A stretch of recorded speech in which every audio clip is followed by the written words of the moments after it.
constitucional del Consejo, sino que también modifica, podemos discutir si es suficiente o no, el rango de protección sustantiva de este derecho. Pero lo hacíamos en la perspectiva de que el Consejo asumía esta función, y que tenemos los panelistas planteando que quizás esa no es la visión correcta. La cuestión no es obvia, hay ventajas y desventajas.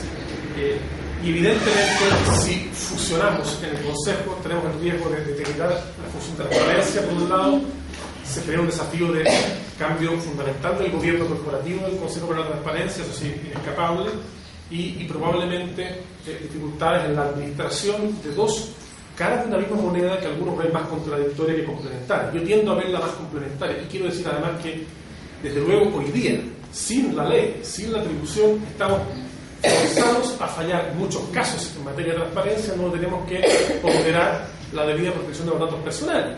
En consecuencia, si otro órgano, y aquí estoy haciendo un punto de repechaje, si otro órgano a su vez va a tener que proteger los datos personales, la pregunta es en el tema práctico: ¿cómo va a ponderar el Consejo de la Transparencia o no lo va a ponderar el Consejo de la Transparencia cuando alguien pida información respecto a la licitación pública, en donde en los antecedentes presentados a la licitación pública hay eventualmente algún dato personal? Es decir, hoy día no es una opción, es una imposición del modo en que se resuelven las materias de transparencia, el tener que muchas veces proteger en desmedro de la transparencia los datos personales, que ese es un dato a tener presente. Y lo otro es que, aun cuando, y esto es lo fundamental, aun cuando se opte por instituciones aparte, quiero decir que este Consejo para la Transparencia no tiene fervor ni particular interés en ninguna de las dos opciones. Lo que ocurre es que, habiendo un proyecto de ley que decía que esto iba para acá, nosotros dijimos, bueno, si va para acá, hagámoslo bien, por lo menos miremos de qué se trata esto y tengamos un presupuesto acorde con la nueva función. Pero, lo decía Moisés, ponderación unificada. El gran desafío de las dos instituciones aparte es quién resuelve entonces en la innumerable cantidad de ocasiones en donde para la resolución de un caso haya que tener a la vista tanto la ley de transparencia como la ley de protección de datos. En el modelo que nosotros pensamos era una suerte de intendencia de información, otra suerte de intendencia de protección de datos, y arriba el Consejo en esa función de unificación doctrinaria, jurisprudencial, tratando de armonizar estas dos caras de la moneda. Lo que quiero decir, finalmente, no hay claramente un modelo que prevalezca. La experiencia comparada es un poquito engañosa, porque es cierto, en Europa se partió con protección de datos, por tanto la institucionalidad de protección de datos. En España no hay ley de acceso a la información. Entonces, ¿podemos decir que España optó por un modelo? No, claro, por un modelo, porque no ha tenido que pronunciarse respecto de cómo institucionalizan ambas funciones, porque el gran desafío español es que no tiene acceso a la información.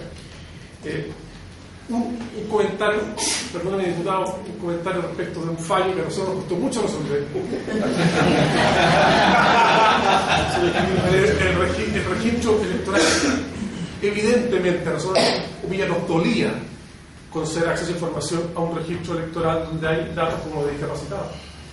Y la razón por la cual llegamos allí no fue porque desconocíamos el carácter de datos sensibles de aquello, sino porque entendíamos que cuando la Constitución dice que los registros electorales son públicos, por un lado, y la ley de orgánica constitucional declara que el registro electoral es público, era complicado procesalmente, como un tribunal que falla en derecho, asignar a la ley de transparencia o a la ley de protección de datos una preferencia sobre la ley de orgánica constitucional. Teníamos que haber declarado que las leyes posteriores habrían tenido la virtud de derogar, por así decirlo, una ley orgánica constitucional. Esa fue la razón por la cual llegamos, con dolor de guata, pero entendimos con sujeción al derecho vigente.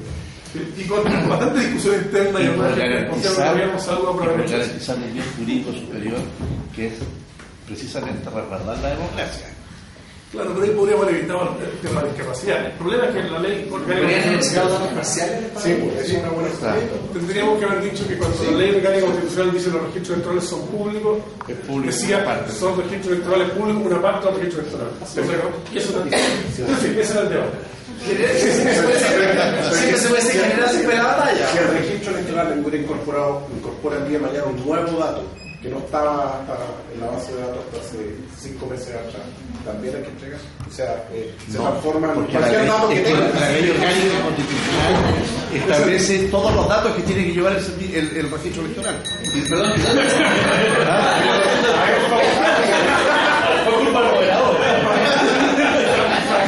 Este desorden es del moderador. ¿En qué minuto echaron la incapacidad? Porque dice el nombre, el domicilio, ¿qué más dice? Domicilio, porque es la discapacidad fundamentalmente relacionada con la vista, con la ceguera. Porque tienen derecho a voto, entonces, como tienen derecho a voto, entonces tienen que tener un sistema especial para poder votar. Y por eso es que los registros electorales lo exigen. No tiene otro sentido. Exacto. Pero esa información no le da a las ópticas. Pero bueno, algún órgano quizás mejor que nosotros, algún órgano, siempre va a tener que ponderar unificadamente estos dos derechos. Quedan todavía algunos minutos disponibles. Yo creo que el panel ha sido tan entusiasmante que probablemente muchos de ustedes quieran opinar o preguntar. No muchos minutos, pero sí 10 o 12. ¿Pregunta? Francisco.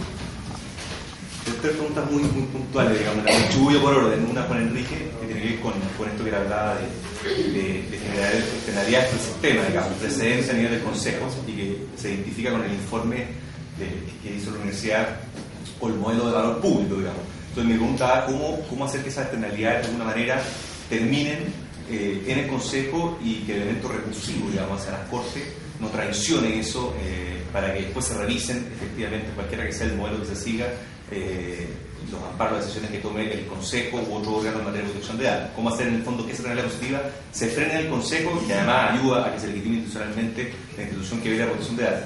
Una pregunta a Moisés, muy breve, a propósito de lo que él decía, digamos, esto que es efectivo y todos lo sabemos, digamos, que hay una vocación de protección de datos en Europa mucho mayor que en América Latina. ¿Cómo cree él que la sociedad civil puede hacerse cargo también un poco del rol que tiene que jugar con otros actores que están claramente los ciudadanos, entre el rol privado, las empresas, pero también, por ejemplo, hay nuevos agentes, digamos, que van a necesitar de alguna manera el apoyo de la sociedad civil, como son las pequeñas y medianas empresas. O sea, van a ver claramente pequeñas y medianas empresas, también va un poco Alejandro, digamos, que donde, claro, no tenemos a la asociación, no tenemos el tema de acceso a información por un ciudadano que selecciona sus datos, nosotros tenemos a una MIPYME, digamos, que requiere protección, requiere impulso, tiene que entrar a lidiar en un mercado distinto y necesita también apoyo de la sociedad civil, digamos, como ustedes, por ejemplo, como Praxeso puede de alguna manera apoyar eso. Y la última pregunta para los parlamentarios. Yo una nota al pie, digamos, por lo que decía Alejandro del modelo internacional, yo creo que es complicado sacar lecturas uniformes, porque efectivamente el caso inglés, del cual aludía el diputado Arbó, es así, pero también si uno mira de otra óptica, uno puede decir por qué el caso inglés no separaron la función definitivamente en otro órgano, por qué no las radicaron en otro órgano. Uno también podría decir, bueno, el caso inglés al final del día son dos funciones que se instalaron bajo un mismo arreglo institucional, pero en definitiva lo que se hace es una economía más eficiente, digamos, una economía de ámbito, dejarlas en el mismo AICO y usar de alguna manera las direcciones de línea para funciones de acceso y protección. O sea, si de alguna forma uno podría concluir que la función de protección debiera funcionar aparte, ¿por qué no erradicarla hacia otra agencia?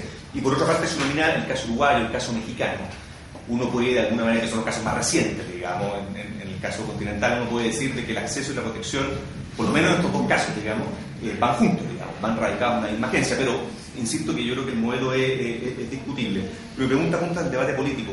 El diputado Arbó decía que hace el 2004, efectivamente, por la crisis, vino una discusión de acceso. Entonces le preguntaba cómo combinar en el debate político, yo sé que ambos están en condiciones distintas, digamos, difícil tener una respuesta unívoca, pero cómo combinar necesidad con urgencia, cuando en definitiva estos temas que son altamente sofisticados requieren de alguna manera cocinarse a fuego lento en el Parlamento, pero a veces cuando estallan estas cosas se terminan cocinando a fuego rápido, digamos, y sale una legislación quizás es poco prolija o quizás estalla por la necesidad. Entonces, ¿cómo combinar eso?